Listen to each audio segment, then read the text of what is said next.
francesa. ¿Se puede decir que es un punto de inflexión en la idea de España como nación? Este hecho histórico marca ese principio. Ciertamente. Porque hay quien dice que esto en fin fue una guerra civil. Ya sabe usted que hay algunos, no sé si historiadores o pseudohistoriadores, no sé cómo definirlos, pero que sostienen que el 2 de mayo al fin y al cabo fue una guerra civil, o sea, españoles enfrentados entre sí.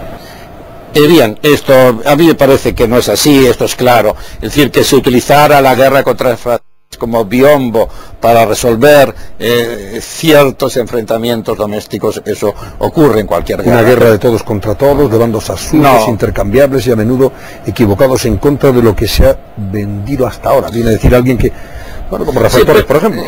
Y bueno, precisamente ya que menciona esto, tuve yo un enfrentamiento ayer en otra televisión, me llamó usted la atención que usted cite, y no cite a otros grandes historiadores. Es que me llamó la atención precisamente por eso, porque... que no cite usted a los Emilio de Diego, que no cite usted Arsenio García Fuentes, gente que está haciendo... Probablemente será la excepción, ¿no? En ese sentido, bueno, yo no quiero además hacerle propaganda citándole, puesto, bueno, pues es un periodista, él así se presenta, y lo que entiendo que esa versión suya no es una versión unánime, no es una versión de mucha gente, es decir, sino cómo se explicaría Cádiz. O sea, la nación de Cádiz, cuando la Constitución de Cádiz reconoce que somos una nación y no un agregado de naciones, ¿qué está diciendo? Eso no existió Cádiz.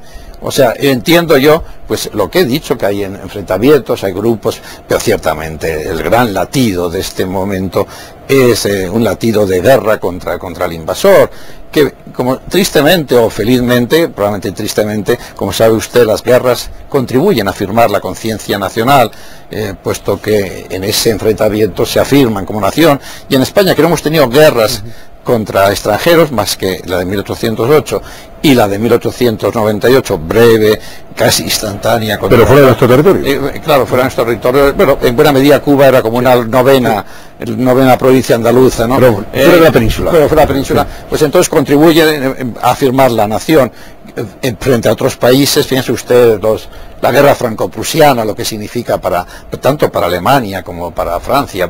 Después de la guerra franco-prusiana, Francia tiene una segunda definición de nación, la línea de Renan, somos el plebiscito diario, somos la Francia avanzada de la Tour Eiffel, ¿no? Y entonces a mí me duele que en España todo sea controvertido en torno a la idea de España, la idea de nación, y que no compartamos en este momento importante de conmemoración pues esta idea de nación. Yo entiendo que podemos tener diferencias a la hora de evaluar distintos acontecimientos o distintos papeles en la lucha del ejército, en el papel de la guerrilla, pero en pensar que aquí no está ya incoado ese proceso de nación, pues no está nada de acuerdo. Usted pensaría que, y yo estuve en el segundo centenario de la Revolución Francesa, y allí podía haber distinciones, diferencias entre los historiadores franceses respecto de la barbarie que se aplica, respecto de la violencia que se aplica para afirmar el hecho nacional, respecto digamos, del dolor, respecto del terror que se impone para afirmar el hecho nacional, la guillotina, cómo funciona, pero nadie duda ya respecto de que en Francia es una gran nación. Es que en España continuamente nos estamos preguntando por eso, cuando yo creo que en definitiva debíamos ponernos todos los días más a hacerla, puesto que si es un plebiscito cotidiano, pues es también un plebiscito que nos obliga pues a pensar en el futuro, a no mirar cejijuntamente al que tenemos al lado, sino que pensamos que efectivamente entre todos somos la garantía de la afirmación de los derechos y libertades individuales frente al tirano, frente a cualquier tirano que puede en definitiva acabar con ellos. A mí cuando los periodistas en un ejercicio a veces malévolo me preguntan si está en peligro la unidad de España, yo suelo decir que suele estar en peligro o puede estar en peligro la igualdad de las tierras de España, si hay una especie de agravios comparativos manifestados en estatutos que tratan de afirmar hechos diferenciales, muchas veces casi folclóricos o manipulados, para separarse y para distinguirse y para decir que uno es mejor que el otro. Yo creo que el ejemplo del 2 de mayo, de la Guerra de Independencia, de Cádiz, etcétera, es un ejemplo de que yo creo que es mucho más moderno afirmarnos en lo que nos une que en lo que nos separa. Y yo creo que la humanidad que camina ya adelante en el siglo XXI, es mucho más moderna cuando insiste en los grandes valores de la humanidad, libertad, igualdad, y no en pequeñas diferencias, muchas veces yo suelo decir folclóricas o culinarias. Vamos a recuperar a otros personajes de este hecho histórico que estamos rememorando, don Fernando, como por ejemplo el alcalde de Torrejón. ¿Cuál fue su importancia? Perdón, el alcalde de Torrejón, alcalde de... Andrés Torrejón. Andrés Torrejón, alcalde de Móstoles. Pues mire, ¿cuál fue su papel fundamental ahí? Pues tiene un papel que él ahora, diríamos, al otro lado de la vida, dirá, ¿en qué me he convertido? Y a mí me recuerda un poco a la aventura de Don Quijote. Alonso Quijano lee los libros de caballería y se convierte en Don Quijote. Este modestísimo labrador, alcalde de Móstoles, que en un momento tiene un bando no redactado por él, pues se va a convertir en la gran expresión de la lucha nacional. En buena medida pues se convierte en el que declara la guerra a Napoleón. No deja de ser llamativo que este pequeño Móstoles, que era entonces muchísimo más pequeño que el de ahora, pues se convierte en que dice, casi está tratando de tú a los franceses.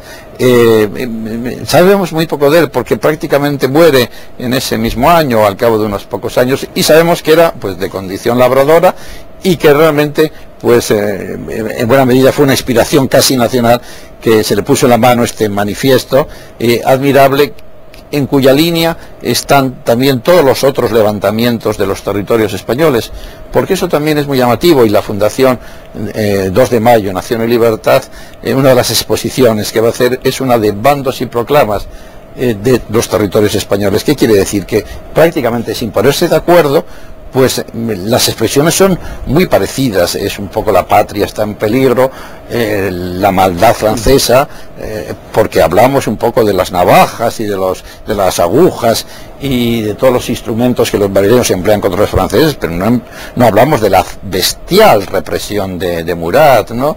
Y entonces, pues estos manifiestos indican que hay una comunidad nacional más allá de las diferencias que la historia había precipitado y que en España podían ser muchas, ¿no? ¿Daoiz y Velarde? Daoiz y Velarde pues es un ejemplo admirable y además hermoso, por mucha mitificación que hayan tenido los dos.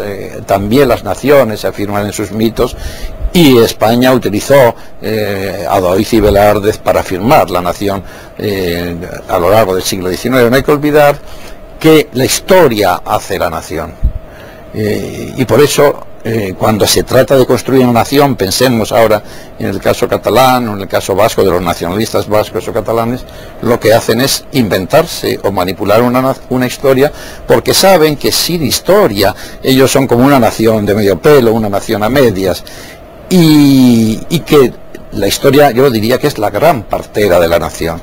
Daoiz y Velarde efectivamente fueron los grandes mitos de la historiografía del siglo XIX y también durante la época de Franco, pero es hermoso su ejemplo. Su ejemplo es, primero, son dos capitanes, no son generales, son las clases medias militares, son artilleros, se ganan las guerras con la artillería, y lo saben los madrileños, que al principio pueden actuar con sus navajas contra los mamelucos que están en los caballos, etcétera, y se meten por debajo de los caballos para matar a los caballos y a los jinetes, pero que después lo que necesitan es artillería, por eso van a suplicarla a Monteleón. Yo de ahí recordaría tanto la muerte de los dos, Daoiz y Velarde, como el hecho de que ambos se conjuran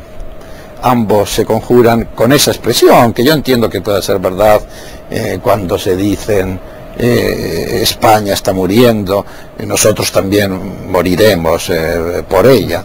O sea, realmente esta frase, que yo entiendo que pueda ser verdad, responde ya a un espíritu nacional, ya a un espíritu que después va a ser contagiado a toda la nación. Es decir, se puede morir por una idea de patria, se puede morir por una idea del conjunto de los españoles, mucho más allá de su propio estamento militar o de su clase.